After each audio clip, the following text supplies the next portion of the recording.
After the Great Pyramid was built, after Khufu challenged time itself, one king ruled from the shadow of a giant. He ensured that eternity would be watched forever. His name was Khafre, and under his reign, Egypt would never look the same again. When Khafre came to the throne around 2558 BCE, he inherited a dangerous legacy. His father, Khufu, had just finished building the greatest monument on earth. The world was already impressed. The gods were already honored. The challenge was no longer how to rise to greatness, but how to rule after perfection had seemingly been achieved. A lesser king might have tried to outdo his father, to build something even bigger, even more audacious. But Khafre was different. He didn't compete with his father's vision, he completed it. Khafre ruled over a strong and stable Egypt. The administration was efficient, religion was centralized, and labor was organized with incredible precision. The Old Kingdom was no longer an experimental phase of civilization. It was an absolute power.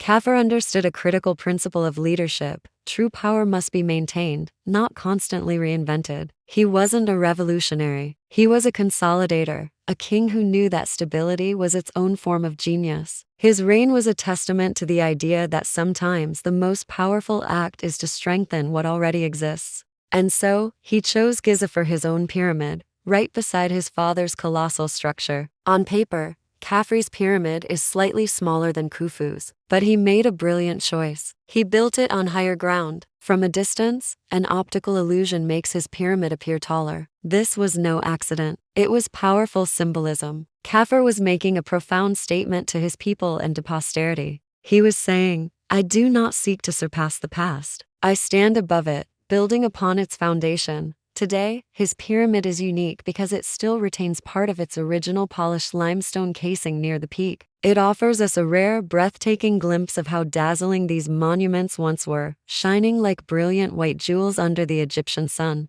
But Khafre's greatest legacy wasn't just another pyramid of stone blocks. It was a guardian. He commissioned a monument that would become one of the most mysterious and iconic statues in human history, the Great Sphinx, a creature with the powerful body of a lion and the face of a king. Most Egyptologists and scholars agree that the face on the Sphinx represents Khafre himself. The message was unmistakable and revolutionary. The king is strength. The king is vigilance. The king watches over his people and their eternal resting place forever. This was the first time a pharaoh had fused his own identity so completely and publicly with such powerful divine symbolism. He wasn't just a ruler, he was the eternal protector. Khafre worked tirelessly to strengthen the divine image of kingship. In the art and temples of his time, he was portrayed not just as a mortal ruler, but as an equal to the gods themselves. He was the protector of Ma'at, the cosmic concept of order, truth, and justice. He was the living embodiment of the god Horus on earth.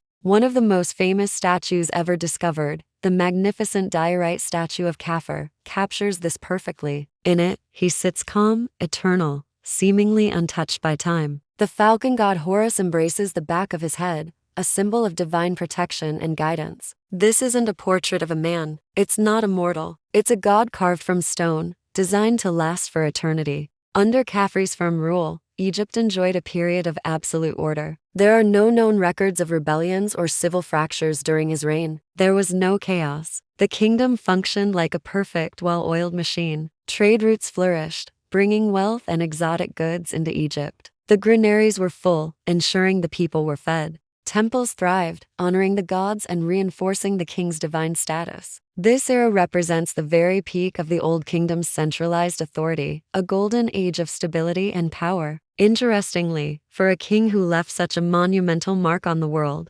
Khafre left very few written inscriptions. He didn't feel the need to write long texts explaining his actions or boasting about his achievements. He didn't need to. His pyramid, his valley temple, the magnificent causeway connecting them, and of course, the ever-watchful Sphinx, these structures spoke for him. His legacy wasn't written in words. It was carved in stone on a scale the world had never seen. His architecture was his autobiography. When Khafre died around 2530 BCE, he left behind a kingdom that was as strong and stable as when he inherited it. The Old Kingdom was unshaken, and the Giza Plateau was finally complete, a divine landscape frozen in time. Khufu had been the architect of eternity, building the foundation. A lesser-known king, Djeffer, focused on the solar cult. and Khafre became the guardian of permanence, watching over it all. Together, this dynasty didn't just build tombs, they created a physical representation of immortality. So, why does Khafre still matter thousands of years later? He teaches us a powerful lesson. Greatness isn't always about radical innovation. Sometimes it's about preservation, consolidation, and protection. He didn't try to challenge eternity. He built the guardian that would protect it. And as long as the great Sphinx of Giza continues to watch the eastern horizon at dawn, a part of Khafre still rules, his gaze fixed on forever. Thanks for watching. If you enjoyed this journey back in time, don't forget to like, subscribe, and hit the notification bell for more stories from history. See you next time.